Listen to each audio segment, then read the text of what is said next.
নমস্কার কিষাণ বন্ধুরা, আমি তপন ঘোষ, রাষ্ট্রীয় জৈবিক খেতি কেন্দ্র গাজিয়াবাদের রিজিওনাল ডাইরেক্টর। আবার আপনাদের সামনে হাজির হয়েছি ওয়েস্ট ডিকম্পোজার নিয়ে কিছু বলার জন্যে। এবার কিন্তু আমরা আপনাদের বলবো যে ওয়েস্ট ডিকম্পোজার কালচার দিয়ে কিভাবে আপনারা অত্যন্ত লাভদায়ী মাশরুম প্রোডাকশন করতে পারেন। এটা একটা সম্পূর্ণ ভিন্ন প্রয়োগ ওয়েস্ট ডিকম্পোজার কালচার থেকে। আপনারা আগেই জানেন যে রাষ্ট্রীয় জৈবিক খেতি কেন্দ্র গাজিয়াবাদ ওয়েস্ট ডিকম্পোজার কালচার একটা বহুগুণ সম্পন্ন ওয়েস্ট ডিকম্পোজার কালচার তৈরি করেছে, যেটা মাত্র 20 টাকা দিয়ে আপনারা পেতে পারেন।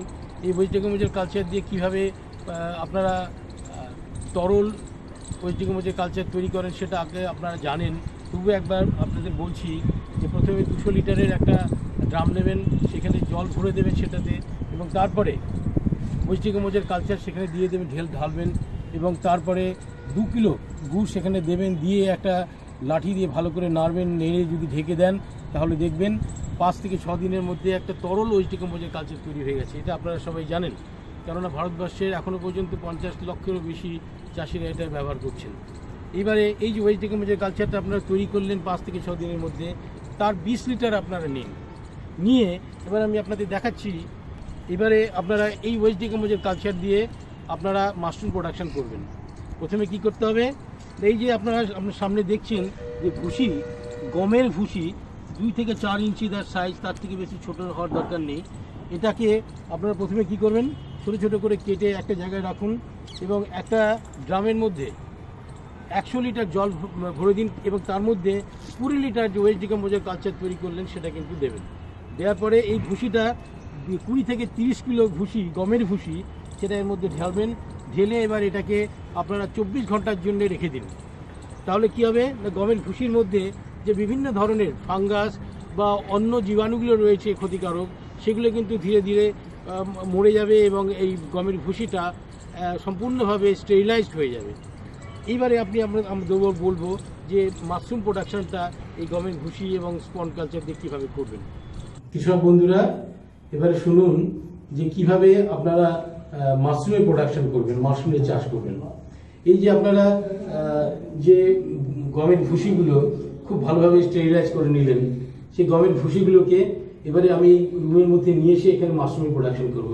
সবার আগে রুমটাকে আপনাদের কিন্তু স্টেরিলাইজ করতে হবে। মেঝে থেকে শুরু করে দেওয়াল সব কিছুই 1% ওয়েস্ট ডিকম্পোজার কালচার যেটা আছে সেটা দিয়ে আপনাদের একটা স্প্রে করতে হবে, মেঝে থেকে শুরু করে দেওয়াল ইত্যাদি। তারপরে যখন পুরো রুমটা স্টেরিলাইজ হয়ে যাবে, এবং এখানে দেখুন এখানে যে একটু ছোট ছোট চৌকির মতো রাখা রয়েছে, সেগুলোকেও আমরা ওয়েস্ট ডিকম্পোজার কালচার দিয়ে কিন্তু ওয়াশ করেছি, 1% ওয়েস্ট ডিকম্পোজার কালচার দিয়ে।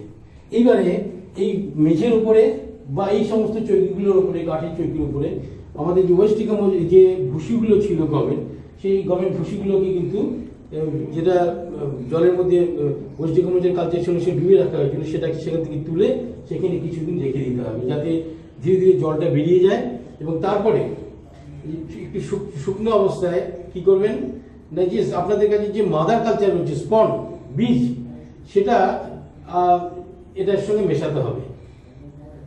প্রায় 1 কিলো বীজ 100 কেজি ভুসির মধ্যে এই অনুপাতে যদি আপনারা মেশানোর পরে কি করবেন, সেটাকে ছোট ছোট প্লাস্টিক পলিথিনের মধ্যে ভরতে হবে, এবং পলিথিনের মধ্যে কিছু একটু করে ছেদ করে দিতে হবে এরকম।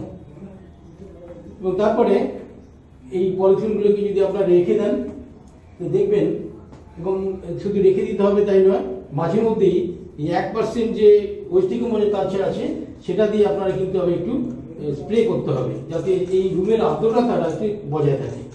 এবং এইভাবে দেখবেন 15 থেকে 20 দিন পরে দেখবেন যে মাশরুম বেরিয়ে আসছে বিভিন্ন ছিদ্র দিয়ে, এবং আপনারা এই দেখতে পাচ্ছেন যে এই ছিদ্রগুলো দিয়ে মাশরুম কি সুন্দর প্রোডাকশন হয়েছে। এগুলোকে আপনারা তারপরে সংগ্রহ করে সেটাকে প্যাকেজিং করে বাজারে বেচতে পারেন। আর একটা ব্যাপার, এইভাবে আপনারা কমপক্ষে 1 বার 2 বার না 3 বার এরকমভাবে হারভেস্ট করতে পারেন মাশরুম। এটা ওয়েস্টার্ন মাশরুম, যেটা খুবই লাভদায়ী। এর মধ্যে বিভিন্ন ধরনের ভিটামিন এবং খনিজ পদার্থ রয়েছে, যা আমাদের স্বাস্থ্যের পক্ষে অত্যন্ত উপযোগী, এবং একটা খুব সুষম খাদ্য বলতে পারেন, একটা ব্যালেন্স ডায়েট। এটা একটা যেটা অন্য ফসল খাদ্যের মধ্যে খুব কম থাকে। সুতরাং এটাকে নিজেরাই চাষিরা প্রোডাকশন করে তাদের বাজারে বেচতে পারে, বা এমনি সাধারণ লোকও যদি মনে করেন যে আমি নিজেই মাশরুম প্রোডাকশন করে সেটা নিজের জন্য প্রোডাকশন করে সেটা বাড়িতে রান্না করে খাবেন, তাহলেও তারা করতে পারেন। ধন্যবাদ।